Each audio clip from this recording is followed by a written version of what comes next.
Hello.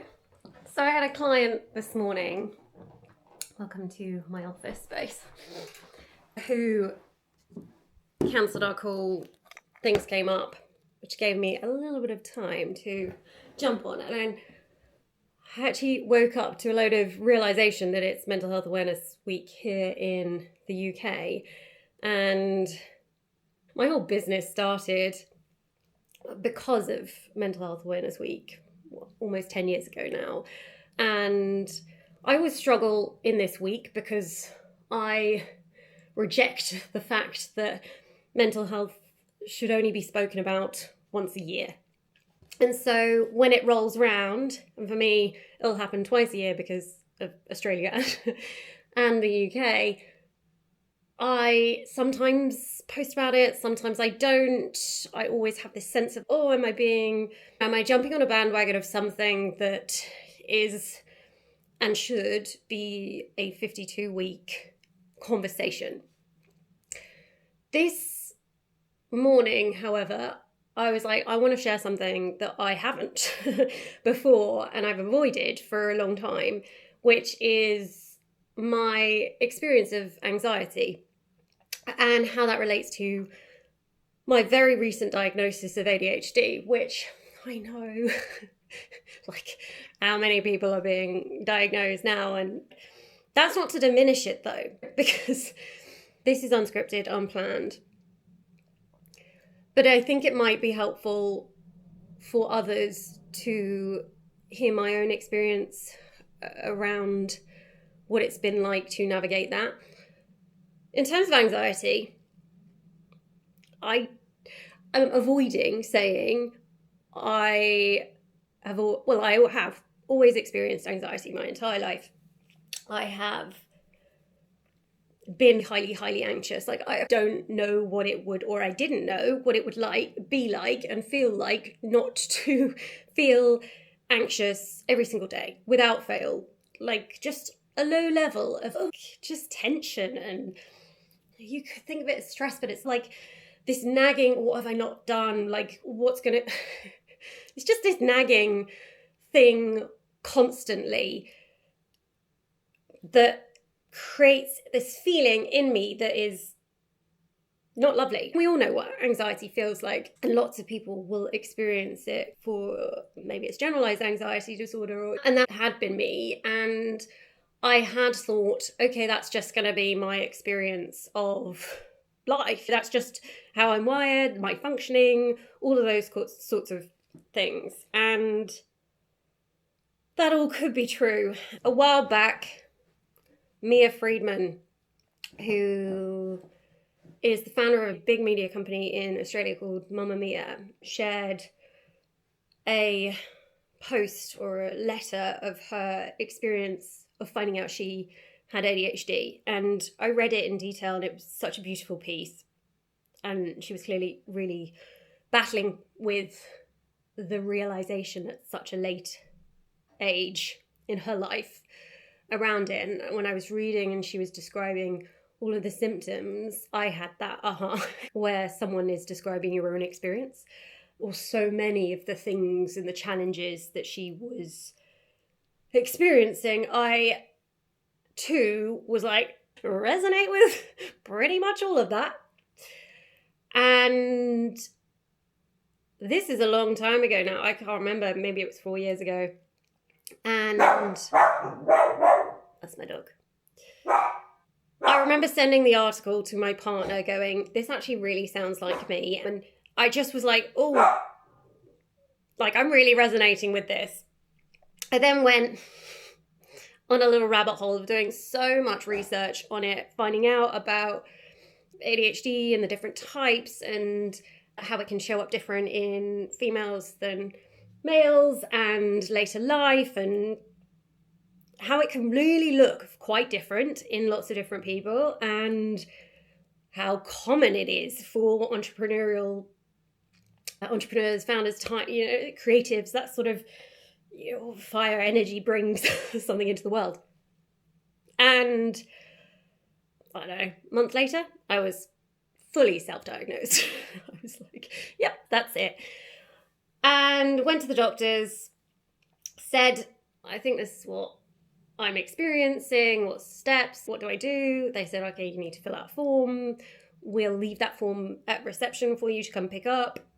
And long story short, I forgot to pick up the form. And they called and I was like, oh, I should pick up that form. And I didn't pick up a form. And what I think is really interesting in that, long story short, I didn't pick up the form, didn't go through the process. And at the time I thought, well, what's the point? I don't really need to know officially. I have an understanding of it. I also have tension in terms of defining yourself, or identity is so powerful. And so I was like, oh, I'm not sure I want to be diagnosed, because I don't want that to become part of my identity, because I don't want to use that as an excuse, or I don't want to be defined by that. I don't want to be restricted by that.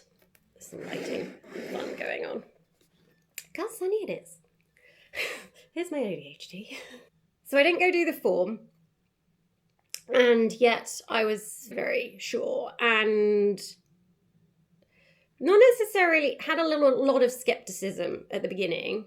Not that I was sharing it with loads of people, but for instance, my partner was like, well, you don't have ADHD until you're officially diagnosed. And I'm like, I'm not doing it because I didn't want the meds. That was essentially what I was trying to say there. I was like, there's no point in getting diagnosed because it's not going to change anything, because I don't want to take any medicine. Ironically, for having worked at a pharmaceutical company, I try and avoid, or have historically tried to avoid, even painkillers. No paracetamol, no, unless it's really bad, I would not. Similar with my I've never taken antidepressants despite experiencing depression for a long period of time. Now, past me was very set on that as the path for me. Avoid meds, essentially. For my own personal reasons, no judgment on anyone else's at all. It got to late last year and a long time has passed. And the struggles and the challenges of being an entrepreneur, managing your own business, like the impact of not being surrounded by other people that had helped past me navigate and manage and mask really effectively and get through doing simple things like eating, going to the toilet, financial admin is actually embarrassing. My old boss used to do my expenses because I just couldn't, I'm like the least lazy person, but there is something like a physical wave of anxiety when I think about personal financial admin. And this is mental. I've managed £250 million portfolios, made an absolute hell ton of money for organizations very successfully. I've been able to complete that sort of admin very successfully. Always supported, however, by an incredible category assistants who I just couldn't have done any of this. I couldn't have functioned without the people who had supported me, and friends who would say, let's go for a coffee, or have you left your desk today? And working on my own in this space, as lovely as it is, I will sometimes come in here and will be glued to my desk for the entirety of the day. I will not leave. I will not go to the toilet. I will not. I will not even think of it. It's like it doesn't pass my mind. I am fully in the zone, which is why inattentive ADHD, as I've now been diagnosed with, is a hilarious name because my hyperfocuses are like deep. I've lost my train of thought. So my storytelling is so difficult for me. It's because I'm like, where have I gone? I almost need this fractal references. Okay, I'm talking about anxiety. I get diagnosed because I finally decide that things have got so bad, as in I've been fined so many times by the HMRC, never for my business stuff. For some reason, I can get anything to do with work done, effectively, work admin.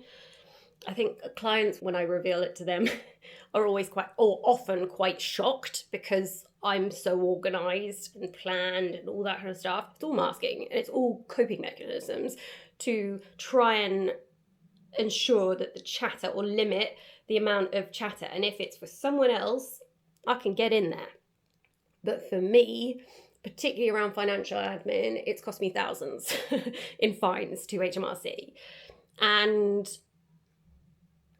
battles of not looking after my self-care, like basic self-care, like going to the eating, drinking water, going to the bathroom.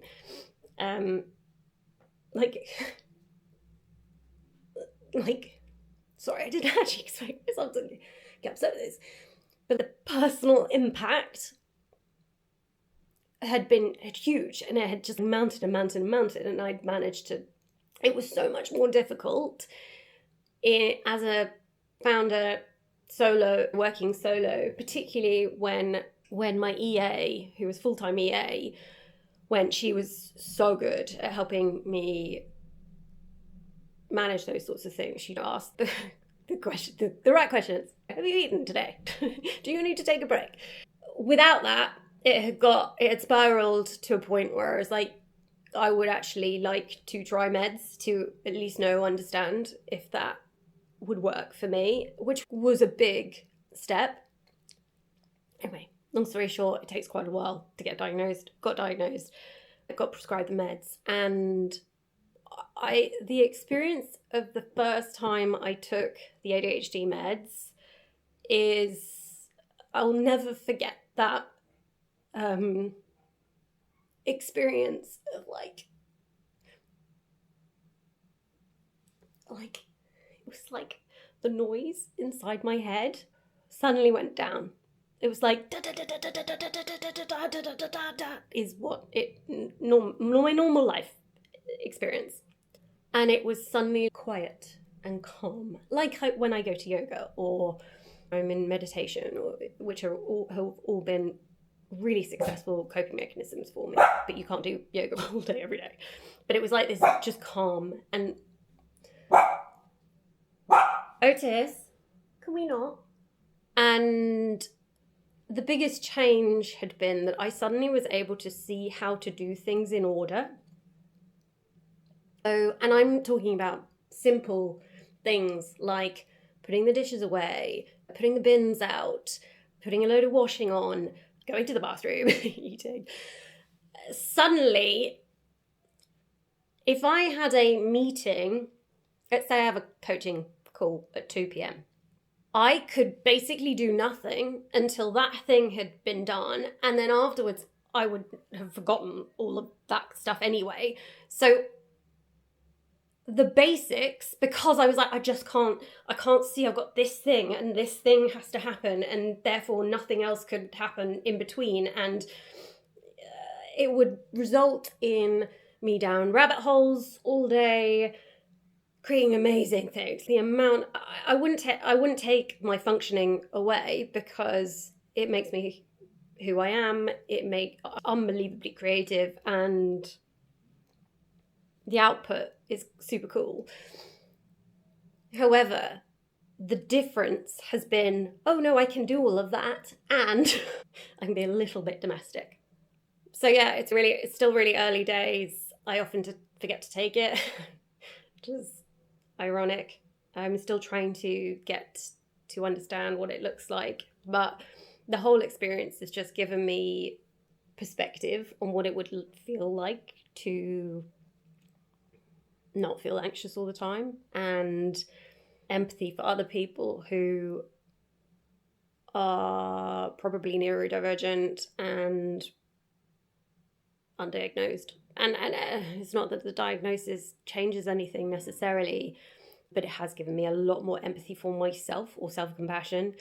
It has given me a lot of self-understanding. It has been something where it has been a door to be more authentic. And I'm not saying be more authentic means to just not do the things and use it as an excuse. It's more to make conscious decisions around where I'm going to mask or where I'm going to lean into the discomfort of doing the thing that needs to be done, and where I'm going to be like, give myself some grace for not getting back to that person or for finding things hard. Making that okay. So, not sure what I'll do with this video. It's ended up rather long and the light streaming in, but it's out there. If anything, what's the call to action here? If anything's resonated, pop it in the comments. Yeah, or maybe share it with someone who you can't really share it with someone. It will fight things. Just like Mia Friedman's article found me at the moment I needed to find it, even though that was a long time ago now. It is so helpful to know that you're not alone. And so whatever that not aloneness is for you, it might not be anything like this, but no, there's always someone else going through what you're going through. So yeah, big love.